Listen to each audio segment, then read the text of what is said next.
फलटणचे रामराजे नाईक निंबाळकर यांनी एक वक्तव्य केलं होतं की तुतारी हाती घ्यायला किती वेळ लागेल. आणि याच विषयी बोलण्यासाठी आपल्यासोबत रघुनाथ राजे नाईक निंबाळकर आहेत.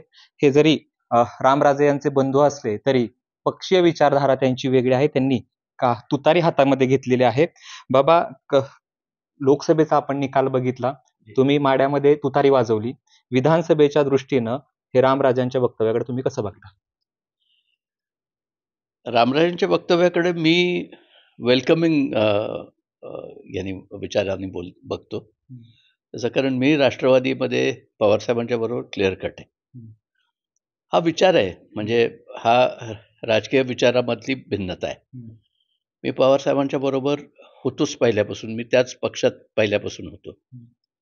या विचाराशी मी कधीच फारकत घेतलेली नाही आहे. त्याच्यामुळे रामराजे जर पुन्हा त्या विचारधारेकडे येणार असतील तर he is more than welcome, I think. कारण त्यांच्यासारखा माणूस असणं ही जमेची बाब आहे राष्ट्रवादी पवारसाहेब गटासाठी. खरं तर आज उपमुख्यमंत्री अजित पवार यांच्या उपस्थितीत फलटणमध्ये मेळावा पार पडला. कार्यकर्त्यांनी कैफियत मांडून दाखवली की भाजपकडून त्रास होतोय. त्याच्यावरती रामराजेंनी देखील कैफियत मांडली. त्याच्यावर उपमुख्यमंत्री अजित पवार असतील किंवा पक्षाचे प्रदेशाध्यक्ष सुनील तटकरे असतील, ते सातत्यानं म्हणतायत की यावरती मार्ग काढू. खरं तर महायुतीमधून हा मार्ग निघू शकतो असं तुम्हाला वाटतं का? कारण तुमचा लोकसभेचा अनुभव या संदर्भात काय सांगतो? आम्ही ज्यावेळेला रामराजेंनी मार्ग काढायचा प्रयत्न केला होता लोकसभा इलेक्शन्सच्या आधी, त्यावेळेला संजीवराजे आणि ते म्हणत होते की हे कॅन्डिडेट आत्ताचे सोडून, माझे खासदार सोडून दुसऱ्या कोणालाही मतदान तिकीट द्या भाजपचं, ते निवडून आणतील. त्यावेळेलाही माझा विचार शरद पवार साहेबांच्या बरोबरच राहण्याचा होता. तसं कारण मी भाजपकडं किंवा अजितदादा पवार गटाकडं कधीच गेलेलो नाही. मी राष्ट्रवादी काँग्रेसचा कार्यकर्ता आहे.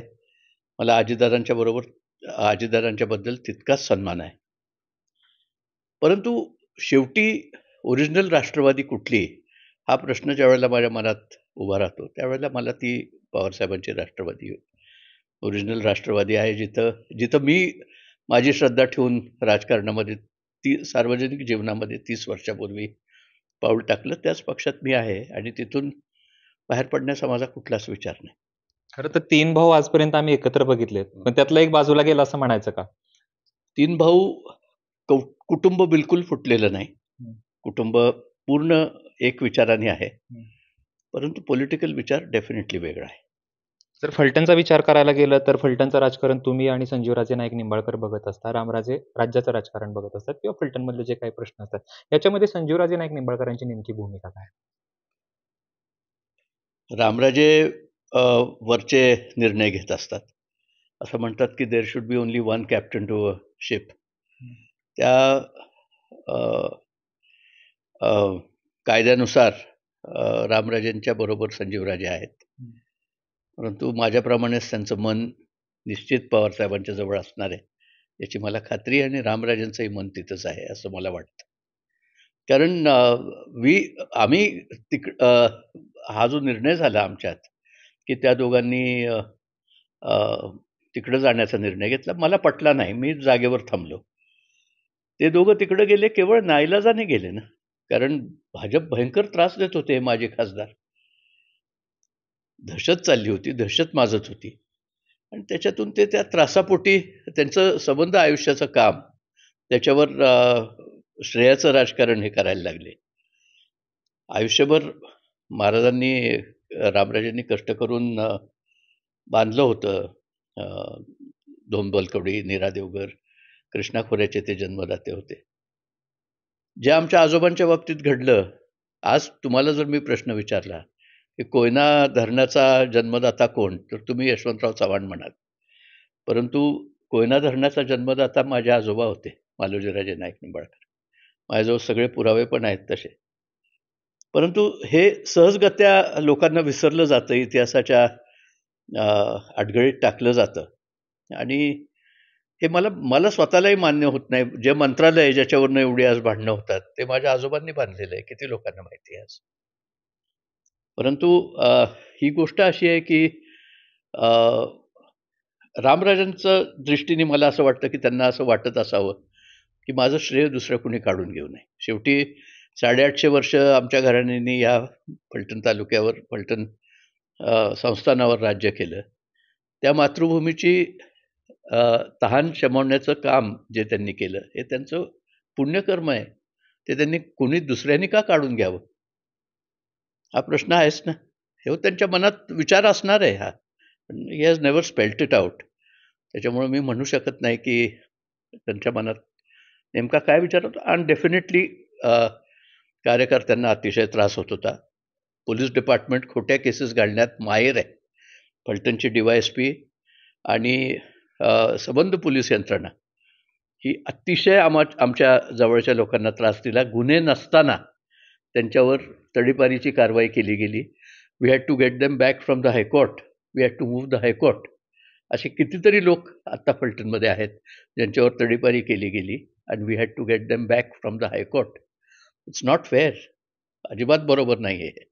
आणि ज्या तक्रारीच नाहीत पोलीस स्टेशनमध्ये, अशा तक्रारींवर तडीपारीचं प्रपोजल होतं आणि प्रांत त्याला परवानगी देतात. मोठी आश्चर्याची गोष्ट आहे. बाबा, एकीकडे तुम्ही असं म्हणताय की आम्ही तिघं एकत्र असलो, पक्षीय राजकीय भूमिका आमची वेगळी आहे. परंतु जर फलटणचा विचार करायला गेला तर आगामी काळात हे वितुष्ट वाढणार नाही किंवा याच्याकडे कसं बघता तुम्ही? कारण त्याचं असं आहे की उमेदवारी मागितली जाते, तुतारीकडून देखील उमेदवारी मागितली जाते, तिकडून घड्याळाकडून उमेदवारी मागितली, तर भाजप देखील लढण्याच्या तयारीत. मग यामध्ये तुमची भूमिका कशी असणार? मी पवार साहेबांच्या बरोबर असणार. फलटणमधून तुम्ही उमेदवार उभा करणार?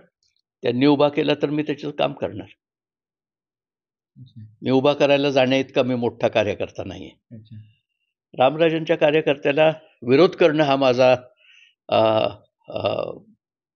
भाग नसेल. पण मी माझ्या पार्टीच्या उमेदवाराबरोबर राहणार. काय वाटतं एकंदरीत रामराजेंचं कालचं वक्तव्य बघून आगामी काळात ते तुतारीकडे येऊ शकतात का? कारण सुनील तटकरे असे म्हणतात, रामराजे आमच्या राष्ट्रवादीचा कणा आहे. मला तटकरे साहेब काय बोलले मला काही कल्पना नाही आहे. परंतु पवारसाहेबांच्या